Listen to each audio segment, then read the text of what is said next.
ನಮಸ್ಕಾರ. ತಮಗೆಲ್ಲರಿಗೂ ನನ್ನ ಚಾನೆಲ್ಗೆ ಸ್ವಾಗತ ಸುಸ್ವಾಗತ.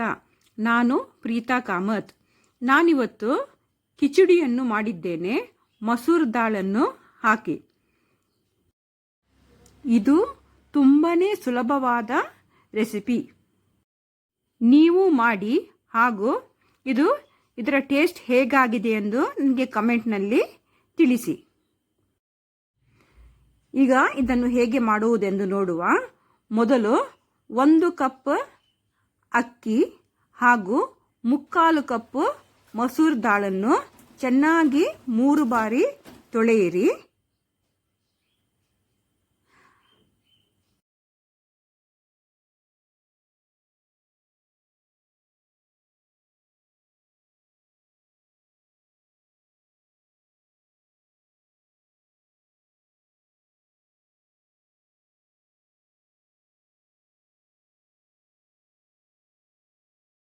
ಚೆನ್ನಾಗಿ ತೊಳೆದ ನಂತರ ಇದಕ್ಕೆ ಪುನಃ ನೀರು ಹಾಕಿ 10 ನಿಮಿಷ ನೆನೆಯಲು ಬಿಡಿ.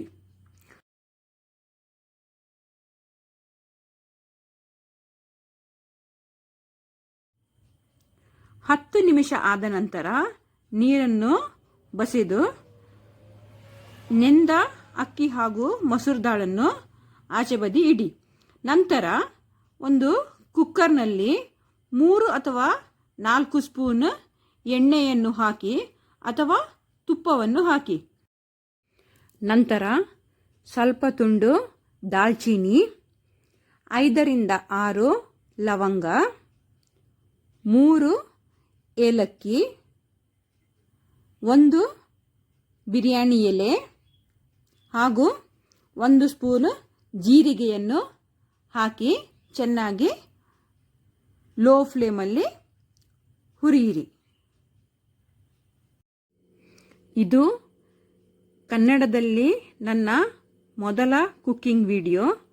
ಆದ್ದರಿಂದ ನಿಮಗೆ ಈ ವಿಡಿಯೋ ಇಷ್ಟವಾದಲ್ಲಿ ಯಾರೆಲ್ಲ ನನ್ನ ಚಾನಲ್ಗೆ ಸಬ್ಸ್ಕ್ರೈಬ್ ಮಾಡಲಿಲ್ಲವೋ ದಯವಿಟ್ಟು ಈಗಲೇ ಸಬ್ಸ್ಕ್ರೈಬ್ ಮಾಡಿ ಹಾಗೂ ಪಕ್ಕದಲ್ಲಿರುವ ಬೆಲ್ ಐಕಾನನ್ನು ಒತ್ತಿ. ಬೆಲ್ ಐಕಾನನ್ನು ಒತ್ತುವುದರಿಂದ ನಾನು ಯಾವಾಗ ವಿಡಿಯೋ ಅಪ್ಲೋಡ್ ಮಾಡುತ್ತೇನೋ ಅದು ನಿಮ್ಮಲ್ಲಿ ಮೊದಲೇ ಬಂದು ತಲುಪುತ್ತದೆ. ಇದರ ನೋಟಿಫಿಕೇಶನ್ ನಿಮಗೆ ಮೊದಲೇ ಸಿಗುತ್ತದೆ. ಈಗ ನಾನು ಸ್ವಲ್ಪ ಗೇರು ಬೀಜವನ್ನು ಹಾಕುತ್ತಿದ್ದೇನೆ. ಇದು ಆಪ್ಷನಲ್, ನಿಮಗೆ ಬೇಕಾದಲ್ಲಿ ಮಾತ್ರ ಇದನ್ನು ಹಾಕಬಹುದು. ನನಗೆ ಗೇರು ಬೀಜ ಅಂದರೆ ತುಂಬ ಇಷ್ಟ, ಆದ್ದರಿಂದ ನಾನು ಸ್ವಲ್ಪ ಗೇರು ಬೀಜವನ್ನು ಹಾಕಿ ರೋಸ್ಟ್ ಮಾಡಿದ್ದೇನೆ. ನಂತರ ಇದಕ್ಕೆ 1 ಸ್ಪೂನ್ ಜಿಂಜರ್ ಗಾರ್ಲಿಕ್ ಪೇಸ್ಟ್ ಹಾಕಿ ಸ್ವಲ್ಪ ಹುರಿಯಿರಿ.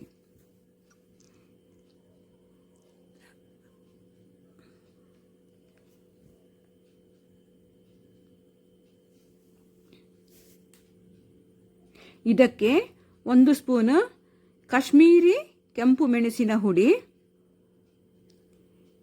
ಇದು ಕಾಶ್ಮೀರಿ ಕೆಂಪು ಮೆಣಸಿನ ಹುಡಿ ಹೆಚ್ಚು ಖಾರವಾಗಿರುವುದಿಲ್ಲ.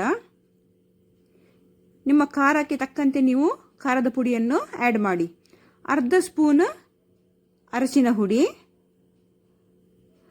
ಹಾಗೂ 1/2 ಸ್ಪೂನ್ ಗರಂ ಮಸಾಲವನ್ನು ಹಾಕಿ. ನನಗೆ ಇಲ್ಲಿ ಗರಂ ಮಸಾಲ ಹಾಕಲು ನೆನಪಿಲ್ಲ, ಆದ್ದರಿಂದ ನೀವು ಈ ಕಿಚಡಿಯನ್ನು ಮಾಡುವಾಗ 1/2 ಸ್ಪೂನ್ ಗರಂ ಮಸಾಲವನ್ನು ಆ್ಯಡ್ ಮಾಡಿ. ಚೆನ್ನಾಗಿ ಮಸಾಲೆಯನ್ನು ಹುರಿಯಿರಿ. ಅದರ ಹಸಿ ವಾಸನೆಯನ್ನು ಹೋಗಲಾಡಿಸಬೇಕು. ಅಷ್ಟು ತನಕ ಚೆನ್ನಾಗಿ 1 ನಿಮಿಷ ಹುರಿಯಿರಿ.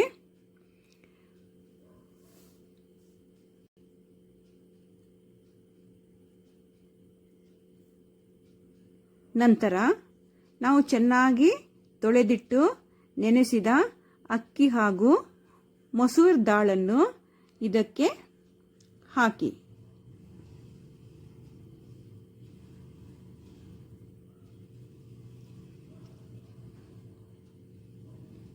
ನಾವು 1 ಗ್ಲಾಸ್ ಅಕ್ಕಿಯನ್ನು ತಗೊಂಡಿದ್ದೇವೆ. ಇದಕ್ಕೆ 4 ಗ್ಲಾಸ್ ನೀರನ್ನು ಹಾಕಬೇಕು. ಇದು ತುಂಬ ತೆಳುವಾಗಿರುವುದಿಲ್ಲ. ಈ ಕಿಚಡಿ ಸ್ವಲ್ಪ ಗಟ್ಟಿಯೇ ಇರುತ್ತದೆ. ಒಂದು ವೇಳೆ ನಿಮಗೆ ಲಿಕ್ವಿಡ್ ತರ ಬೇಕಿದ್ದರೆ ಇದಕ್ಕೆ 4 ಗ್ಲಾಸ್ ಬದಲಿಗೆ 5 ಅಥವಾ 6 ಗ್ಲಾಸ್ ನೀರನ್ನು ಆ್ಯಡ್ ಮಾಡಿ. ಸ್ವಲ್ಪ ಚೆನ್ನಾಗಿ ಹುರಿಯಿರಿ. ನಂತರ ನೀರನ್ನು ಆ್ಯಡ್ ಮಾಡಿ.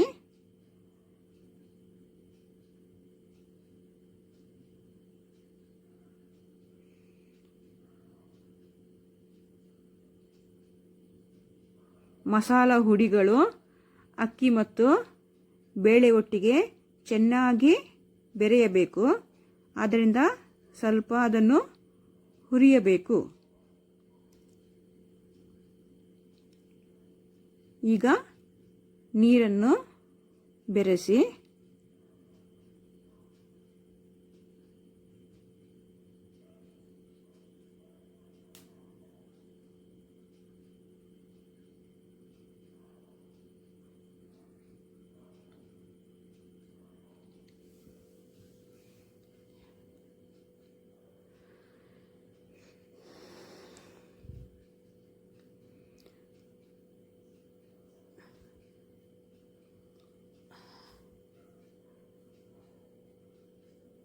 ಇದಕ್ಕೆ ರುಚಿಗೆ ತಕ್ಕಷ್ಟು ಉಪ್ಪನ್ನು ಹಾಕಿ.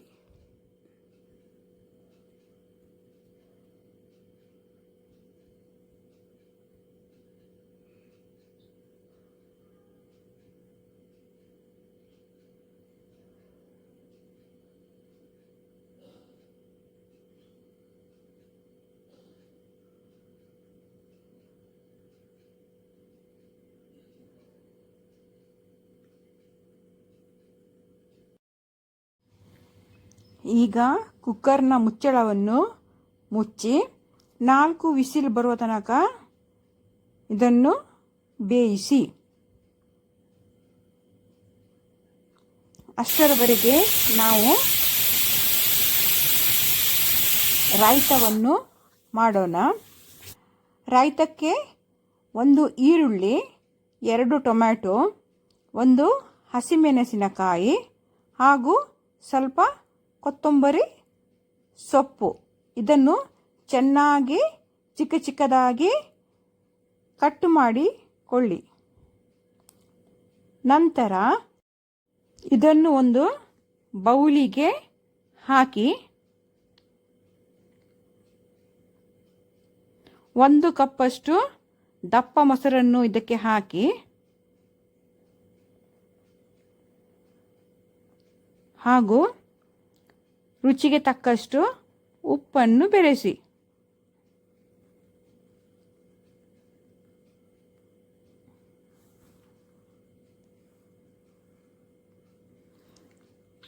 ಇದಕ್ಕೆ 1 ಚಿಟಿಕೆಯಷ್ಟು ಹಿಂಗಿನ ಹುಡಿ ಹಾಕಿ ಅಥವಾ ಸ್ವಲ್ಪ ಗಟ್ಟಿ ಹಿಂಗನ್ನು ನೀರಲ್ಲಿ ಕರಗಿಸಿ ಹಾಕಿ. ಸ್ವಲ್ಪ ಚೆನ್ನಾಗಿ ಇದನ್ನು ಮಿಕ್ಸ್ ಮಾಡಿ. ರಾಯ್ತ ಸವಿಯಲು ಸಿದ್ಧ. ಈಗ ನಮ್ಮ ಕುಕ್ಕರ್ನ ಸ್ಟೀಮ್ ರಿಲೀಸ್ ಆಗಿದೆಯಾ ನೋಡುವ.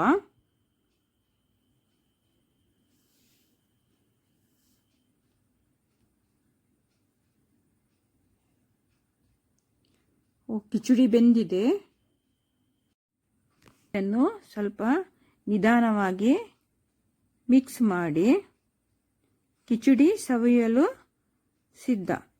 ಇದನ್ನು ಉಪ್ಪಿನಕಾಯಿ ಜೊತೆ ತುಪ್ಪದೊಟ್ಟಿಗೆ ತಿನ್ನಲು ತುಂಬಾನೇ ರುಚಿ. ಯಾರೆಲ್ಲ ನನ್ನ ಚಾನಲ್ಗೆ ಸಬ್ಸ್ಕ್ರೈಬ್ ಮಾಡಿಲ್ಲವೋ ಈಗಲೇ ಸಬ್ಸ್ಕ್ರೈಬ್ ಮಾಡಿ.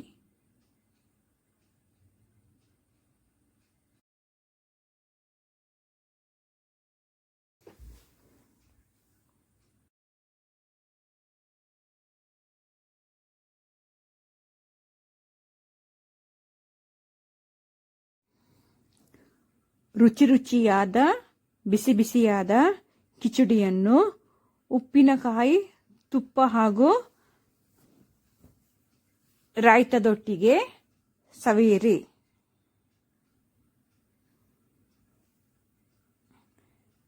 ನನ್ನ ವಿಡಿಯೋವನ್ನು ವೀಕ್ಷಣೆ ಮಾಡಿದ್ದಕ್ಕೆ ತುಂಬ ಧನ್ಯವಾದಗಳು. Thank you.